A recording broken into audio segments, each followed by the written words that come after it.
Gauti, many congratulations for winning this trophy. इसको dedicate कर रहे हैं आप ये win? Look, first of all मैं आपको बताता हूँ कि आई थिंक मेरे को ये ट्रॉफी डेडिकेट करनी चाहिए सबसे पहले राहुल भाई को एंड देन लक्ष्मण भाई को, बिकॉज व्हाट राहुल भाई has done to keep Indian cricket in such a good shape. I have to thank him for everything what he's done during his tenure, and then VVS Lakshman for unconditionally doing so much for Indian cricket, especially behind the doors, because COE remains. Gautam गंभीर से पूछा आप dedicate किसको करोगे, उसने पता क्या नाम लिया? राहुल द्रविड़ और VS लक्ष्मण. यार मैं कह रहा हूँ जब वो बंदा खुद कह रहा है GG is very simple, straightforward, not a difficult person, but GG is a person जो आपको अगर बुरा बात उसको नहीं ठीक लगेगी, आप वो समझेगा ये बात ठीक नहीं तो आपको वो कह देगा. That's his quality and that's why everybody likes him in cricketing world. Lakshman, another head of National Academy cricket जो आपका है सेंटर बेंगलोर में, पहले वो राहुल द्रविड़ थे, वहां से फिर वो अंडर 19 आए, फिर वो कोच बने, तो एक सिस्टम रखा हुआ उन्होंने. कल रात भाई प्रेस कॉन्फ्रेंस में वर्ल्ड कप जीतने के बाद गौतम गंभीर और सूर्य कुमार यादव आए. पता है उन लोगों ने क्या बोला है कि भाई इस वर्ल्ड कप का जो क्रेडिट है ना वो जाता है VVS लक्ष्मण को और राहुल द्रविड़ को, जिन लोगों ने भाई टीम हमें बना के दी है. और हमारे वाले वो जी हमारे एक्स क्रिकेटरों ने क्या किया है. शादाब खान ये प्रेस कॉन्फ्रेंस में वर्ल्ड कप में बोल रहा था, वो जी हमारे एक्स क्रिकेटरों ने क्या किया, टीवी के ऊपर बैठ के ऐसे भाई बातें कर रहे होते हैं जैसे भाई इन लोगों ने क्या नाम है वो 15 वर्ल्ड कप जीते हों. इंडिया ने साबित किया है कि व्हाइट बॉल में कोई करीब भी नहीं है उनके. क्या आज गौतम गंभीर ने यह साबित नहीं कर दिया एक बच्चे को खिला के 2 बंदों से मैं टूर्नामेंट जीत दूंगा? एक कम था, संजू सैमसन, मैं उसको ले आता हूँ. डिस्पाइट ऑल द ऑड्स उसने किसी को ड्रॉप किया और उसने मेरिट की बिना पे रिस्क लिया और बहुत बड़ा रिस्क लिया. वो आपके सामने है संजू सैमसन. मतलब वो बैठ के कह सकता था कि मैंने 2 साल में मुझे 24 के बाद टीम मिली, मैंने बड़ी मेहनत की, मैंने he is the only coach who won 2 ICC trophy, 1 champions trophy and 1 T20 world cup in 2 years. मतलब इट्स अ ह्यूज अचीवमेंट. लेकिन उसने बोला कि यार मैं कोच अच्छा तभी होंगे, मेरे टीम के खिलाड़ी अच्छे हैं. अगर टीम के खिलाड़ी अच्छे ना होते तो मैं कोच कामयाब कहां से होता. सो उसने प्ले डाउन किया अपनी हीरोइज्म को और उसने ये कहा कि ये मैं जो ट्रॉफी जीती है ये मैं डेडिकेट करूंगा राहुल द्रविड़ को और VVS लक्ष्मण को, कि इन दोनों ने इंडिया क्रिकेट को बहुत कुछ दिया है. एक कप्तान जो इंडिया की हिस्ट्री का सबसे कामयाब कप्तान बन गया to some extent in white ball, और वो ये कह रहा है कि मैं इसको डेडिकेट करता हूं उन लोगों को जिसकी वजह से आज ये क्रिकेट यहाँ पे खड़ी है. बड़ी हिम्मत और बड़ा दिल और बड़ा ज़र्फ चाहिए होता है ये चीज कहने के लिए. ये मैं आपको बता दूं, ये छोटी चीज होती नहीं है कि आप किसी को ये वाला बात करें. तो उन्होंने आज एक बात बड़ी कमाल की है. किसने? गौतम साहब. क्या उन्होंने कहा मेरे खिलाड़ी 96 97 पर होंगे ना, वो सिंगल नहीं लेंगे, वो छक्का मार के भी संजू मुकम्मल करेंगे, बेशक आउट क्यों ना हो जाए. यार ये उसने, आपको पता है गौतम गंभीर वर्ल्ड कप 2011 जो टीम जीती थी, आपको पता है कितने पे आउट हुए थे गौतम गंभीर? नहीं पता. 97 पे. खुद भी 97 थे और चलाकर आउट हुए थे.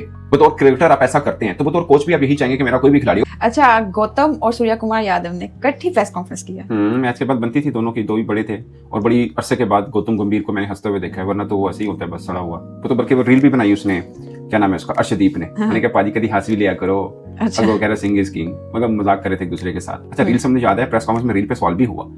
उसने बोला कि मतलब हर आजकल के जो नए बच्चे हैं ना, जो नई टीम में आ रहे हैं, उनका अपना एक मंत्रा है. कोई रील बना रहा है, कोई एंटरटेनमेंट चाह रहा है, तो मुझे कोई प्रॉब्लम नहीं है एज ए कोच. मैं कुछ सख्त एनवायरनमेंट नहीं रखना चाहता.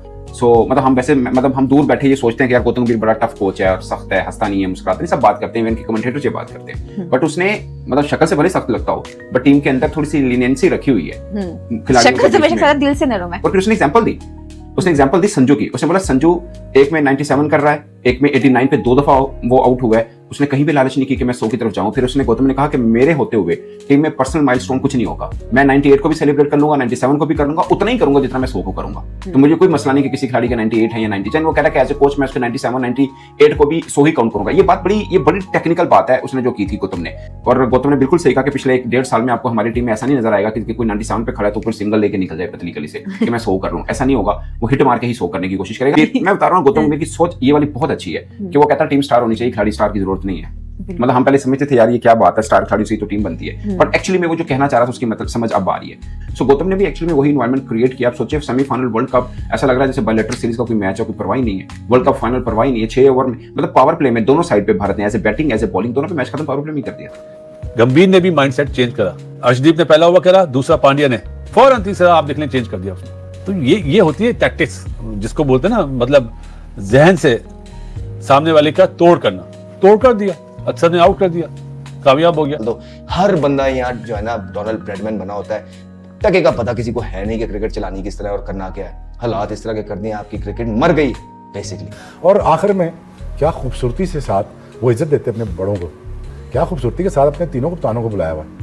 आज वो खड़े हुए हैं और आज वो सेलिब्रेट कर रहे हैं, आज as India as a unit celebrate कर रहे हैं। बहुत बहुत इंडिया को मुबारक हो और आपका मेरिट आपको मुबारक हो और खुशी मनाइए और जीते जाइए। और अगर 27 का भी वर्ल्ड कप आज मिलता है तो आज भी ले लें। तनवीर भाई, बॉस कहना पड़ेगा कि जितनी मेहनत, ऐसी टीम ऐसे नहीं बनती, ये रन्स इतने ऐसे नहीं बनते, ये टीम बार बार फाइनल में ऐसे ही नहीं जाती, और ये फाइनल में जाके चोक नहीं करती है, फाइनल में जाके बार बार ऐसे नहीं जीतती।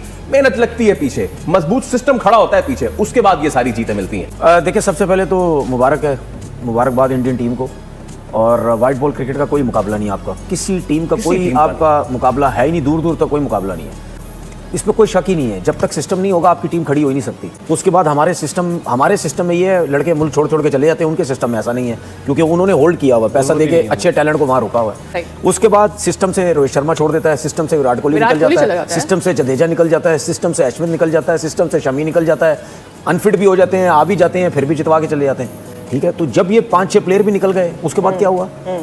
जब दोबारा से जितवा दिया, उनके बगैर आप कितनी क्रिकेट खेलते?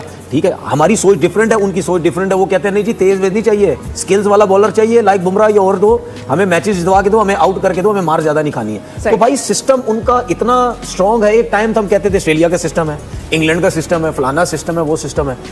हर चीज को उन्होंने पढ़ लिया है कि रिक्वायरमेंट क्या है, किस तरह हमने लेके चलना है, किस तरह हमने लेके नहीं चलना। मतलब उनको तो प्रॉब्लम ही नहीं है। मैं तो आज गारंटी से कह रहा हूँ यहाँ पे, आप इस टीम को अगले 2 साल बाद भी नहीं हराएंगे, ये फिर मार के चली जाएगी। और ये नहीं इंडिया की कंडीशन है, आप इनको दुबई में खिलाएं, उस किस्म की टीम बना देंगे, ऑस्ट्रेलिया में बनाएं, उस किस्म की टीम बना देंगे, इंग्लैंड, किसी भी सिस्टम में आप ले जाएं, किसी भी ग्राउंड में ले जाएं, किसी भी कंडीशन में ले जाएं, आपको मार। उसके बाद पॉलिटिक्स जो हमारे सिस्टम में कूट कूट के भरी हुई है, सुबह दोपहर शाम बंदा अपना कटाओ, अपने लोग लेके आओ, ये करो वो करो, यही सब चल रहा है। ठीक है, दूसरी टीमें कहाँ जा रही हैं, रोते रहते हैं, वो क्यों जीतता है, वो क्यों जीतता है, हर टाइम जीतता रहता है, उसी को इल्ज़ाम ठहराते हैं।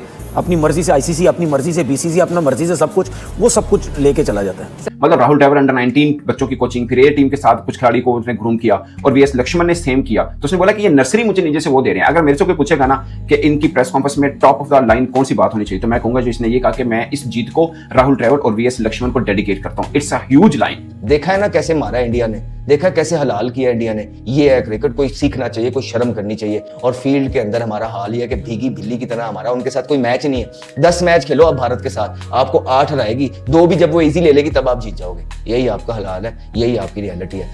पहला तो मेरा उनसे सवाल है जो कह रहे थे ना नरेंद्र मोदी स्टेडियम लकी नहीं है, ऐसी बात हो रही थी ना, पनौती पत्नी क्या टोटका जिसको बोल रहे थे, क्या हुआ? जीत गए। क्रिकेट को क्रिकेट की तरह देखना चाहिए। इंडिया की जीत का राज क्या है आपको पता है? अंडर 19 इंडिया जीती, वुमेन्स वर्ल्ड कप इंडिया जीता, एशिया कप इंडिया जीता, चैंपियंस ट्रॉफी इंडिया जीती, 2024 का वर्ल्ड कप इंडिया जीता, 2026 का वर्ल्ड कप इंडिया जीता। जो हकीकत में बात हो वो जरूर किया करें। लोग क्रिकेट के स्पोर्ट्स से मोहब्बत करते हैं। मैं क्रिकेट इसलिए बोल देता हूँ, क्रिकेट में भी जीतते हैं, स्पोर्ट्स से लोग ज्यादा मोहब्बत करते हैं, लेकिन जब हारते हैं तो नाराज भी होते हैं। एक मैच साउथ अफ्रीका के अगेंस्ट इस वर्ल्ड कप में हारे, कैसा शोर मचा था। तो बिलीफ जो होता है ना, बिलीफ रखना चाहिए।